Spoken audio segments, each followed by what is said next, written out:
Dear students, আজ আমি তোমাদের একটি গুরুত্বপূর্ণ বিষয় শেয়ার করব।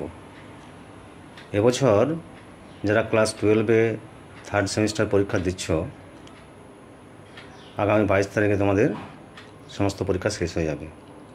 কিন্তু যেসব ছাত্রছাত্রীর কোনো একটি বিষয় খারাপ হয়েছে, অর্থাৎ যে পরীক্ষাগুলি 40 মার্কের সেগুলিতে যদি 12-এর কম পাও এবং যে পরীক্ষাগুলি 35 মার্কের সেগুলি যদি 11 নম্বরে কম পাও, তাহলে কিন্তু তোমরা অকৃতকার্য বলে গণ্য হবে।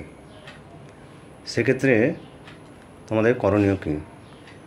সেক্ষেত্রে তোমাদের করণীয় হলো 2026 ফেব্রুয়ারি মাসে যখন তোমাদের ফোর্থ সেমিস্টারের পরীক্ষা হবে, তখন কিন্তু যে বিষয়ে তোমরা অকৃতকার্য হয়েছিলে, অর্থাৎ 40-এর মধ্যে 12 পাওনি এবং 35-এর মধ্যে 11 পাওনি, সে বিষয়টি আবার পরীক্ষা দিতে হবে।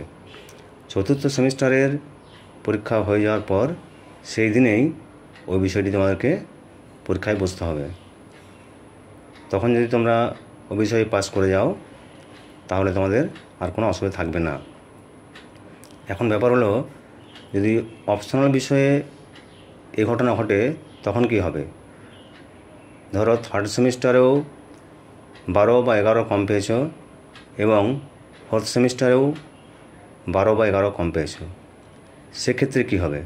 সেক্ষেত্রে পাস তো অবশ্যই করবে, কিন্তু মার্কশিটে ফেল কথাটি উল্লেখ থাকবে, যেটি কখনোই কাম্য নয়। তাই থার্ড সেমিস্টারে সাপ্লিমেন্টারি পেলে চিন্তার কোনো কারণ নেই। আগামী ফোর্থ সেমিস্টারে সেটি তোমরা আবার পরীক্ষা দিতে পারবে। বোর্ড সূত্রে খবর, যেহেতু এবারে পুরো OMR সিটের অ্যান্সার লিখতে হয়েছে, তাই কোনো গ্রেস মার্ক থাকবে না, পুরো খাতাটি কম্পিউটারে দেখা হবে। আর তোমাদের রেজাল্ট আউট তো অক্টোবর 31-এর মধ্যে হয়ে যাবে, তাই চিন্তার কোনো কারণ নেই। ভিডিওটি যদি ভালো লাগে তাহলে লাইক করবে। তোমাদের কোনো প্রশ্ন থাকলে কমেন্ট বক্সে গিয়ে প্রশ্ন করবে। আর চতুর্থ সেমিস্টারের গুরুত্বপূর্ণ সাজেশনগুলি পাওয়ার জন্য চ্যানেলটিকে অবশ্যই সাবস্ক্রাইব করে রাখবে।